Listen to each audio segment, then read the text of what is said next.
was struggling to safeguard and enforce this principle and rule and not to attain to rulership. End kingdom. He did not desire a transient victory but wished to achieve a permanent and eternal victory. The clearest proof of the correctness of this claim and of his careful attention towards these things is that he said to some of his companions who were showing much humiliation before him, "I know with which factor and means I should make you obey me. However, I tell you that I am not the man who would spoil and corrupt his faith so that your material desires may be fulfilled." Yes, the crux of the matter is that Ali was campaigning against immorality, mischief, indecency, and corruption, and in this struggle which he had undertaken against moral vices and to uproot indecency and uncleanness from the souls of the people, he did not exempt even those of his friends and kinsmen in whose nature this ailment had penetrated. In short, in this campaign friends and enemies were equal in his eyes and in the circumstances. It is evident that for Muawiyah, who was drowned in intellectual and practical evils, there was no place in this organization, and he was a man who could not succeed by any other way except evil. However, the object of dwelling at length on this subject is that the genius and intelligence which has been attributed to Muawiyah, and his extraordinary efficiency and competence about which much has been said, is all exaggeration and idle talk. In fact, the entire success of this man was indebted to those very fictitious qualities mixed with mischief and evil in such successes and victories as are the consequences of such vicious practices. Another important point in this connection is that the apparent successes of Muawiyah certainly sprang from the perseverance and steadfastness of Ali in protecting the principles and elements of truth. It is evident that persons who were after worldly gains and pleasures and could not achieve their ends by associating with Ali, naturally turned to Muawiyah to secure their goals. Incidentally, this aspect of the matter should also be made clear that the atmosphere preceding the rulership of Ali had distracted the people from true Islamic principles, and matters had taken such a turn that it was said, "Only that person who is dominant and powerful has a right to live," and predominance and victory can only be gained under the shadow of accumulation of wealth, hoarding, seizing an opportunity, enlargement of influence, and acquisition of the objects of desire. It is apparent that if, in these circumstances, Ali had resorted to diplomacy, he could have very easily eliminated the gains made by his opponents. And it is also evident that it was easier for Ali to overcome Muawiyah with the same weapon of politics than to subdue those who had broken the covenant. The revolt of Muawiyah during those days was not very important in the light of the true Islamic criteria.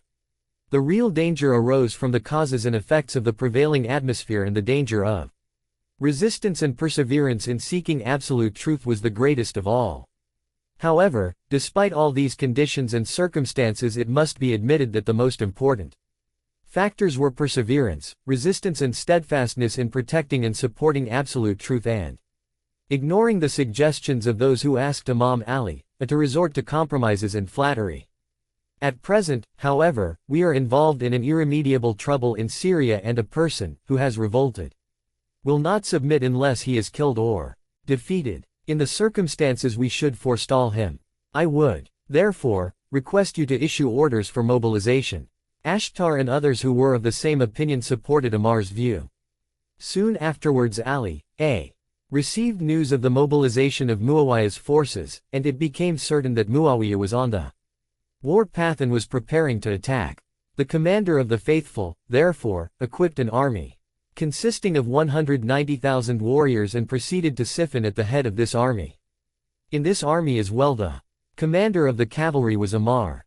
The result of the first encounter of the two parties was that Muawiyah obtained control of the waterway and did not allow Ali and his forces to use it. 1. Another instance of Ali's compassion was his treatment of Muawiyah in the Battle of Siffin.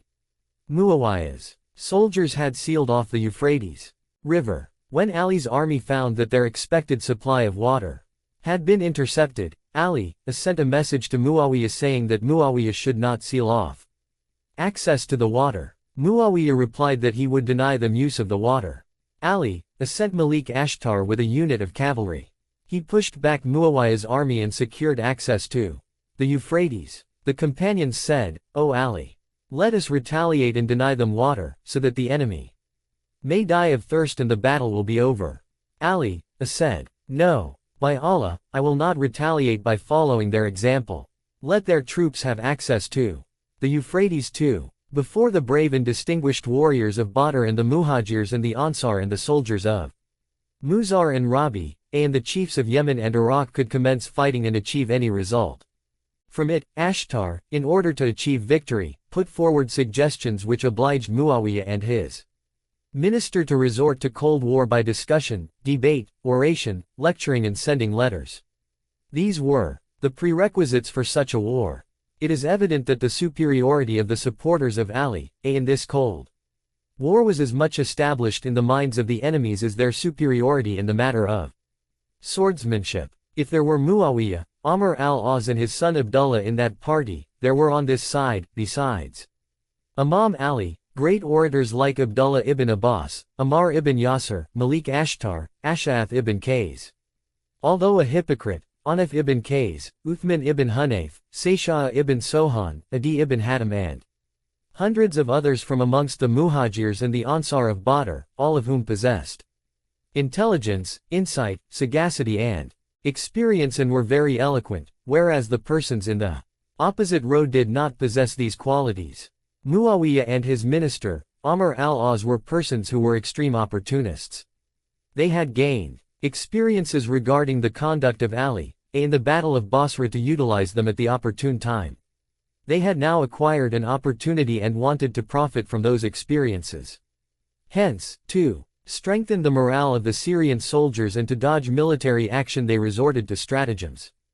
To achieve this end, they decided to defame the outstanding leaders and distinguished personalities of Iraq, and to make them appear despised and degraded in the eyes of the Syrians. Amr al-As had previously carried on correspondence with some Iraqi hypocrites like Ash'ath now began to lecture to the Syrians and endeavored to delude and seduce them. As soon as the sound of the speech of Amr reached the ears of Ammar, he got up to put an end to this cold war. Despite his old age and feebleness, he raised his thunderous voice that was sustained by resolution and determination and said, "O servants of Allah, rise and hurry up towards these people, who want to avenge the murder of a tyrant." Some benevolent and righteous persons who were opponents of cruelty and oppression and supporters of justice and goodness rose and killed that man. Now these people have risen and want to avenge the murder of such a person upon us. These persons, who claim to be the avengers of his murder, are of a type that if their worldly ambitions are achieved and Islam is destroyed, they will not mind it. Such persons asked us, "Why did you kill him?" We replied, "On account of the unlawful things he did." They said, "He didn't do anything unlawful." Do you know why they said all this? It was because he ensured their worldly gains. These are the people who plundered his existence and will not worry even if the mountains are demolished. I swear by Allah that they don't want to avenge the murder of Uthman. They relish and have become fond of worldly gains. They think that if the righteous person assumes the reins of government, he will restrain their unlawful profits and unlimited greed. These people have no previous record in Islam so that they should be worthy of rulership, but they have deceived their followers and told them, "Our chief and leader was killed unjustly." They said this in order to acquire the rulership and power. As you see and know, this claim is nothing except deceit and fraud. And if they had not practiced this fraud, none would have taken oath of allegiance to them. O Lord, if you help us, it will not be your first help because you have granted us victories earlier. And if your will is that they should assume rulership, then put in store for them the result of their illegal acts, whereby they have subjected the people to tyranny and torture.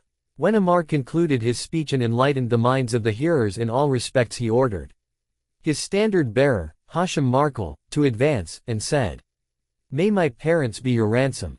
Advance, and attack these Syrians and break up their rows." Ammar himself also went forward and reached in the center of the opposing army near Amr al-As.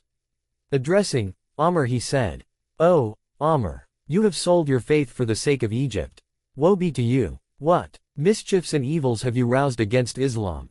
Then Ammar began praying to Allah in the presence of the Syrians and said, "O Lord, you know that if I realize that your will is that I should throw myself in this river, I shall do so. O Lord, if I realize that you Desire that I should thrust the point of my sword into my belly and bend myself, so that the sword may come out of my back, I shall do so. O Lord, you know that I have acquired what you have taught me, and I know it very well that today no pious act is better than that I should perform jihad against these people who have violated human rights.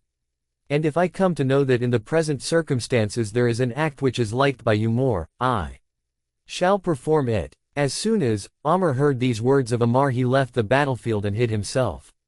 The Syrian army also trembled more on hearing Ammar speak than they trembled for the fear of his sword, though all of them knew well that a rebellious group would kill Ammar. The importance and the danger of the presence of Ammar was not unknown to Muawiyah, and he was afraid of what was going to happen. He expressed his anxiety every now and then in various ways. Ammar attacked valiantly, and his standard-bearer Hashim Markal and his companions fell upon the Umayyad army like a furious storm and pushed it back. At this moment Ammar remembered Abdullah ibn Amr al-As, who in the beginning appeared to be a devout person and hesitated to support Muawiyah, but later joined his army, saying that he was a follower of his father and not of Muawiyah, and called out from the battlefield with a loud voice, "O Abdullah, have you sold your faith for the world?" Abdullah replied, "It is not so. The fact is that I have risen to avenge the murder of Uthman." Ammar said, "It is not at all so. I bear witness to the fact that you do not do anything for the sake of Allah. You should know that if you are not killed today, you will be killed tomorrow. Ponder carefully. When Allah gives recompense according to the intentions of the people, let me know what your intention is." Ammar uttered these words and commenced his attack.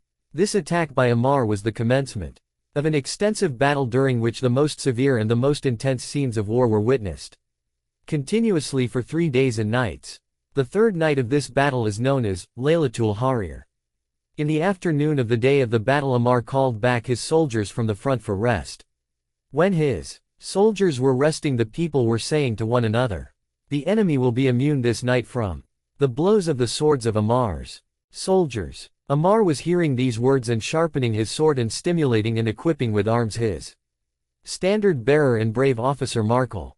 Soon afterwards he ordered Markal to attack and himself got ahead of the army. Then he said aloud, "Who wants to proceed to paradise? Paradise is under the shadow of the swords and the arrows. Today I shall meet my friends. Today I shall meet the Holy Prophet Muhammad and his party." Ammar was moving ahead, and other warriors were moving behind him, and all were advancing. The sun was about to set, and the only light that could be seen in the extensive horizon was the luster of the sword and the sparks of the blows. Once again Ammar decided to take rest, and it was the moment when the last rays of the sun were shining on the stream of blood, and its crimson rays were being reflected on all sides. At that moment, before Ammar could take rest, his eyes fell on Amr, who was carrying Muawiyah's standard on his shoulder. Ammar was reminded of something and shook his sword. Then he struck his hand on the back of his standard-bearer and said, "O Markal, I swear by him under whose control my life is that even if these people are in a position to annihilate us by dealing successive blows, no weakness will take place in my faith, because we are right and they are following the wrong path. O Markal, the standard which Amr al-As is carrying on his shoulder is the same against which I have fought in the company of the Holy Prophet, and it is the 4th time that I am campaigning against it." Then he made an attack and said to Hashim, Utbah Markal, "O son, advance, advance. May my parents be your ransom." During this terrible fighting Ammar did not rest even for a moment. He fought on and persuaded his soldiers to do the same and ordered them to attack.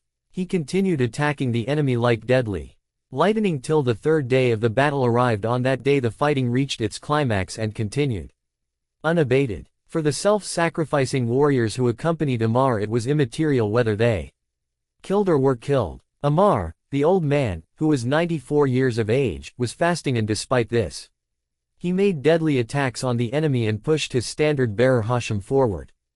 Hashim insisted upon him to hand over the command and responsibility for attack to him and to take rest.